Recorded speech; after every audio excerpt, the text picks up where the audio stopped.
Hello दोस्तों, स्वागत है आपका ट्रेडेक्स में। इस वीडियो में हम जानेंगे ज़रोधा पर ब्रोकरेज चार्जेस के बारे में कि हमारे लिए इंट्राडे में कितने चार्जेस देने पड़ते हैं और इक्विटी डिलीवरी पर हमारे लिए कितने चार्जेस देने पड़ते हैं। उससे पहले अगर आप ज़रोधा पर अपना अकाउंट ओपन करना चाहते हैं तो लिंक डिस्क्रिप्शन में है, उस लिंक पर क्लिक करके आप अपना अकाउंट ओपन कर सकते हैं। तो चलिए देखते हैं हम ज़रोधा पर ब्रोकरेज चार्जेस को। दोस्तों, ब्रोकरेज चार्जेस को देखने के लिए हम चलते हैं गूगल पर और वहाँ पर हम सर्च करेंगे ज़रोधा ब्रोकरेज चार्जेस। तो हम यहाँ पर गूगल पर आएंगे। गूगल पर आने के बाद हम यहाँ पर सर्च करेंगे ज़रोधा ब्रोकरेज चार्जेस। इस पर हम क्लिक करेंगे। क्लिक करने के बाद हम थोड़ा सा नीचे आएंगे। नीचे आने के बाद आपको एक लिंक दिखाई देगी, list of all fees charges and taxes on trading and investing Zerodha. हम इस पर क्लिक करेंगे। इस पर क्लिक करने के बाद आप यहाँ पर देखोगे charges, list of all charges and taxes, यानी कि ज़रोधा पर जितने भी टैक्सेस और चार्ज लगते हैं उनकी सारी लिस्ट हमारे लिए यहाँ पर दिखाई देगी।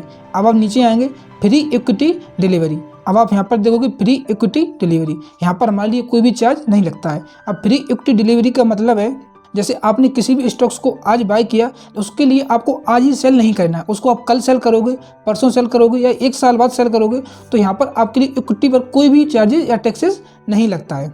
यहाँ पर आपके लिए कोई भी चार्जेस नहीं लगता है। अगर आप उसको सेम डे में बाय करोगे और सेम डे में सेल करोगे तो फिर वो इंट्राडे में आ जाता है। अगर आप उसको आज बाय करोगे और आज बाय करने के बाद कल या परसों सेल करोगे तो वहाँ पर आपके लिए कोई भी चार्जेस नहीं देना होता। अब हम और नीचे आते हैं। अब आप यहाँ पर देखोगे इंट्राडे एंड फ्यूचर और ऑप्शन ट्रेडेड। यहाँ पर आपके लिए देना होता है फ्लैट 20 रुपये और 0.03%, विच एवर इज लोअर, यानी कि अगर आप 1000 रुपये से ट्रेड कर रहे हो तो उसका 0.03% जो भी कम होगा, या तो उसमें 20 रुपये लगेंगे या 20 रुपये से कम होगा 0.03%, तो जो भी कम होगा वो आपका यहाँ पर लगेगा। अगर आप 1 लाख रुपये से ट्रेड कर रहे हो तो दोनों में से जो भी कम होगा वो आपका इंट्राडे ट्रेडिंग में लगेगा। तो अगर आप इंट्राडे ट्रेडिंग करते हो तो वहाँ पर इन दोनों में से आपको कोई भी चार्जेस लग सकता है, यानी कि या तो 20 रुपये लगेंगे या अगर उससे कम आ रहा है 0.03% तो आपका वहाँ पर वो चार्जेस लग जाएगा। तो यहाँ पर आपका इंट्राडे ट्रेडिंग में इतने लगते हैं चार्जेस, आप यहाँ पर देख सकते हो। उसके नीचे हम आते हैं फ्री डायरेक्ट म्यूचुअल फंड, यानी कि अगर आप ज़रोधा पर म्यूचुअल फंड में इन्वेस्ट करते हो तो वहाँ पर आपके लिए कोई भी चार्जेस नहीं देने होते हैं। आप यहाँ पर देख सकते हो free direct mutual fund, all direct mutual fund investment are absolutely free, zero commission and DP charges. यहाँ पर आपके लिए डीपी चार्जेस भी नहीं देना पड़ता। तो अगर आप ज़रोधा पर कोई भी म्यूचुअल फंड में इन्वेस्ट कर रहे हो या खरीद रहे हो तो वहाँ पर आपके लिए कोई भी चार्जेस नहीं देने होंगे। दोस्तों, जैसे हम नीचे आएंगे, अब आप यहाँ पर देख सकते हो इक्विटी, करेंसी और कमोडिटी। यहाँ पर आपके लिए पूरी लिस्ट दी हुई है ज़रोधा चार्जेस की। आप यहाँ पर देखोगे, यहाँ पर ज़रोधा चार्जेस है, इक्विटी डिलीवरी है और इक्विटी इंट्राडे। अब हम यहाँ पर इस कैलेंडर में देखेंगे कि कितना चार्ज हमारे लिए देना पड़ रहा है। सबसे पहले हम ब्रोकरेज को देखते हैं। ब्रोकरेज में हमने देखा कि इक्विटी डिलीवरी यहाँ पर हमारे लिए 0 ब्रोकरेज देना पड़ता है, यानी कि हमने आज किसी स्टॉक्स को बाय किया और उसको हम कल या परसों सेल करेंगे तो वहाँ पर हमारे लिए ब्रोकरेज चार्ज देना पड़ता है 0। लेकिन हम इंट्राडे में किसी स्टॉक्स को बाय कर रहे हैं, यानी कि सेम डे हमने स्टॉक्स को बाय किया और सेम डे हम स्टॉक्स को सेल कर रहे हैं तो उसका 0.03% या 20 रुपये, दोनों में से जो भी कम होगा वो आपके लिए इंट्राडे में ब्रोकरेज के रूप में देना पड़ता है। आप यहाँ पर देख सकते हो 0.03% और 20 रुपये executed order which ever is lower, दोनों में से जो भी कम होगा वो आपके लिए यहाँ पर देना पड़ेगा ब्रोकरेज चार्जेस के रूप में। उसके बाद आता है STT और CTT। इसका मतलब होता है सिक्योरिटी ट्रांजैक्शन टैक्स, ये होता है टैक्स। अब आप देखोगे इक्विटी डिलीवरी में 0.1% ऑन बाय एंड सेल। यहाँ पर आप किसी भी स्टॉक्स को बाय करोगे या सेल करोगे तो आपके लिए उसका 0.1% यहाँ पर देना पड़ता है सिक्योरिटी ट्रांजैक्शन टैक्स।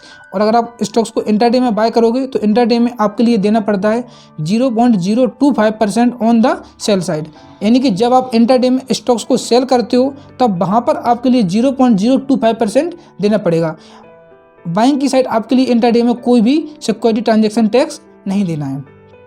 यहाँ पर आपके लिए इतना समझ में आया।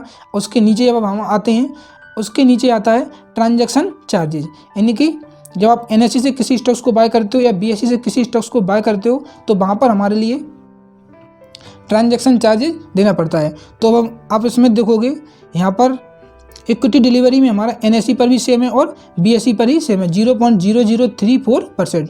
और आप इंट्राडे में देखोगे तो इंट्राडे में भी हमारा लगभग सेम ही है। तो यहाँ पर आपके लिए ट्रांजैक्शन चार्ज दोनों में सेम ही देना है, चाहे आप इंट्राडे ट्रेडिंग करो या फिर आप इक्विटी डिलीवरी में करो।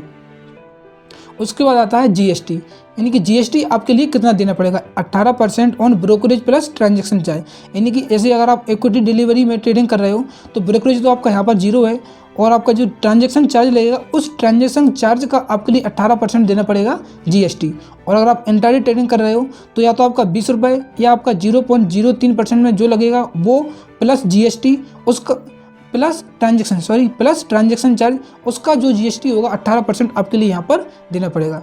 तो यहाँ पर आप समझ गए होंगे कि इक्विटी में आपके लिए 18% जीएसटी देनी है ब्रोकरेज का प्लस ट्रांजैक्शन चार्ज का, और इंट्राडे में आपके लिए देना है 18% GST brokerage plus transaction charges का। तो इक्विटी में हमारा ब्रोकरेज चार्ज नहीं लगता, तो यहाँ पर केवल हमारा ट्रांजैक्शन चार्जेस पे जीएसटी लगेगी इक्विटी डिलीवरी में, और इंट्राडे ट्रेडिंग में हमारे लिए brokerage charge plus transaction charge दोनों पर 18% जीएसटी लगेगी। उसके बाद आता है सेवी चार्जेज। आप सेवी चार्जेस को देख सकते हो, सेवी चार्जेस 10 रुपये पर करोड़, यानी 1 करोड़ पर आपके लिए 10 रुपये देने पड़ते हैं सेवी को चार्जेस के रूप में। और आप इंट्राडे ट्रेडिंग करते हो तो इंट्राडे ट्रेडिंग में भी 10 रुपये आपके लिए देने पड़ेंगे 1 करोड़ रुपए पर। उसके बाद आता है स्टम्प चार्जेज। स्टम्प चार्जेज होता है 0.01% और 1500 पर करोड़ ऑन बाय साइड, यानी कि अगर आप लोग 1 करोड़ के स्टॉक्स को बाय कर रहे हो तो आपके लिए 1500 रुपये या 0.01% देना पड़ेगा स्टम्प चार्जेस के रूप में। और अगर आप इंट्राडे में ट्रेडिंग कर रहे हो तो यहाँ पर आपके लिए देना पड़ेगा 0.003% और 300 रुपये पर करोड़ ऑन बाइंग साइड। यहाँ पर केवल आपके लिए बाइंग की साइड 300 रुपये देने होंगे पर करोड़ पर, और यहाँ पर आपके लिए देने पड़ेंगे 1500 रुपये पर करोड़ पर। केवल बाइंग की साइड देने हैं, यहाँ पर जब आप सेल करोगे स्टॉक्स को तो वहाँ पर आपके लिए कोई भी चार्जेस नहीं देने हैं। तो उम्मीद है आपके लिए ये भी समझ में आ गया होगा। दोस्तों अब आप यहाँ पर देखो, ये तो हमारा ब्रोकरेज चार्जेज, आप यहाँ पर देखोगे पहला ब्रोकरेज है, उसके बाद ये हमारा STT charges, security transaction charges, ये 2 हमारे चार्जेज हैं। उसके बाद इतनी हमारे टैक्सेस हैं, ट्रांजैक्शन टैक्स है, जीएसटी टैक्स है और स्टम्प चार्जेज। उसके बाद सेवी चार्जेज। इसमें दोस्तों एक चार्जेज ऐड और नहीं है जो कि देना होता है हमारे लिए डीपी चार्जेज। डीपी चार्जेज मैं आपके लिए बताऊं, डीपी चार्जेज हमारे लिए तब देना पड़ता है जैसे हमने आज किसी स्टॉक्स को बाय किया इक्विटी में, जिसको बोलते हैं सीएनसी वाले, यानी अगर आपने किसी स्टॉक्स को सीएनसी में बाय किया तब हमारे लिए वहाँ पर डीपी चार्जेज देना होता है। डीपी चार्जेज अप्रॉक्सीमेटली 15 या 16 रुपये होता है, क्लियर आप पता कर लेना।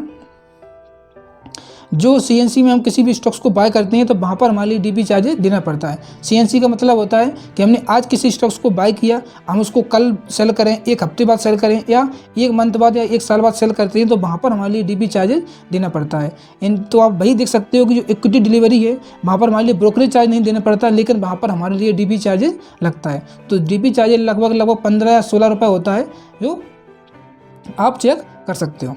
तो दोस्तों आप देखोगे कि यहाँ पर ये सारी जरोदा की टैक्सेस एंड चार्जेस की लिस्ट है, आप इसको चेक कर सकते हो।